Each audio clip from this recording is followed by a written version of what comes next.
our towns have got benches randomly, positioned for to watch the comings and goings of the busy town life and everything. And sadly, these benches now stand idle. As a boy, I remember growing up, and you'd see, you know, men, often, and women as well, who'd rejected the superficiality of appearance in favour of substance. I mean, since civilization began, a cultural elite who rejected the rat race, the endless status anxiety, and such trivia, were deemed unimportant by them. And these thinkers, often in rags, unkempt beards, sometimes shoes with holes in, such like. I'd see, you know, like I say, I'd see them as a boy, but now the benches stand idle. They'd sit and drink and discuss, you know, the bigger questions. Why are we here? Is there a God? It's about space and time, future. Is consciousness emergent from matter, or matter emergent from consciousness? Questions that have gone back since the dawn of time, really. These warriors of the intellect who rejected work and materialism, they chose not to waste their lives in search of trivia, fashion, TV, cars.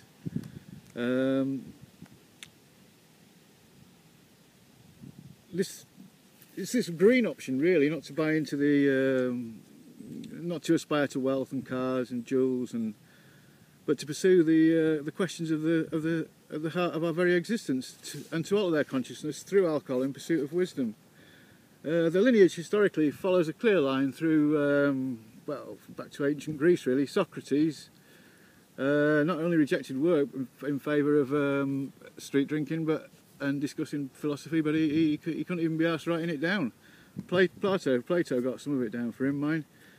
But a lot of his thoughts, you know, in his street drinking, Plato, Socrates, Hippocrates. Not only was it deemed immoral to question our to, you know, not to think about things, but it was deemed one's duty to go and share your thoughts with your friends and colleagues in the, you know, and go and sit and drink and talk and discuss philosophy. You know, and share their intellectual development.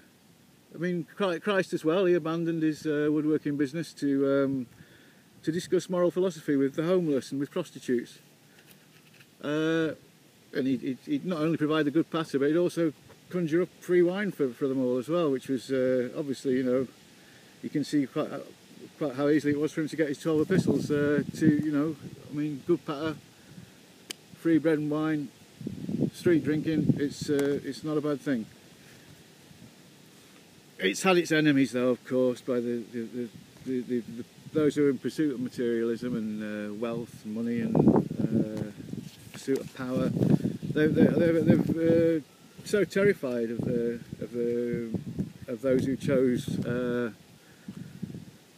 thought over consumption that both Socrates and Christ were murdered for their street drinking. But history has seen that their lives of influence, still today, you know, still people today are influenced by Christ and Socrates. Under New Labour, street drinking was made illegal. If caught, these philosophers would be, if you were caught philosophising outdoors, you could be arrested. You know, a picnic with your family in the park, even if you were caught drinking.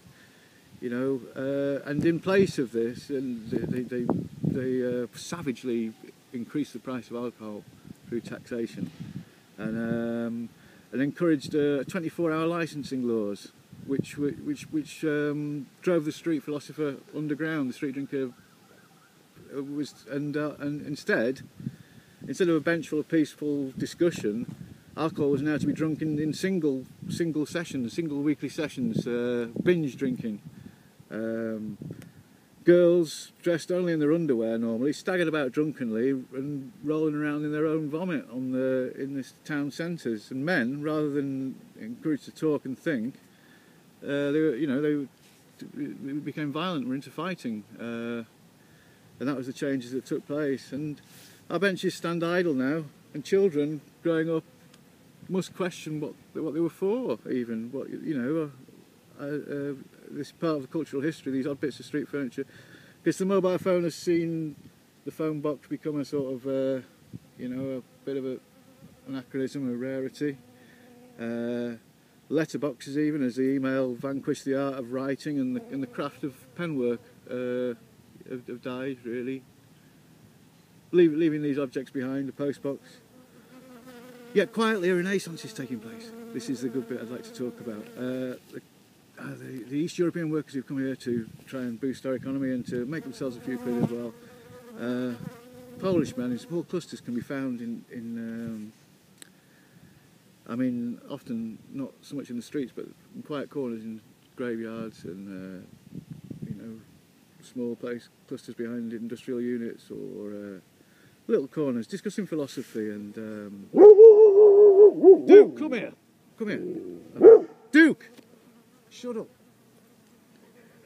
I don't know what intruder that is, but it's I'm in the graveyard, so it's no doubt some Christian of some sort. Yeah, dining a kind of tomb, brotherly love. This is made possible by the secret of the Polish lagers. Mokny, Zwijki, Lek, Vario, Tatra, Perla, a whole family of quality lagers and beers. They come in at a healthy 6.5 to 7.5%,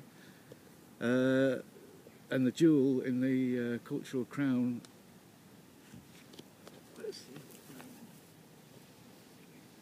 You see, this is the trouble for the street drinker. He is often oppressed by the materialist. But yeah, and can't bear this to Carlsberg Special Brew, which once was the street drinker's tipple of choice, but it's now £2.40 a can. It's a bit of a sort of pretentious, really, to be seen with a kind of special brew. I think it's yeah, I mean it's a nice enough drink. But the new kid on the block, Karpaki, coming in, it comes in at a healthy. Well, it's got three variants. There's a Pilsner, but a Mokny, but then there's a sublime 9% version. The jewel in the street drinker's crown, it is really. So cheers, and perhaps we'll meet up sometime for some street drinking together.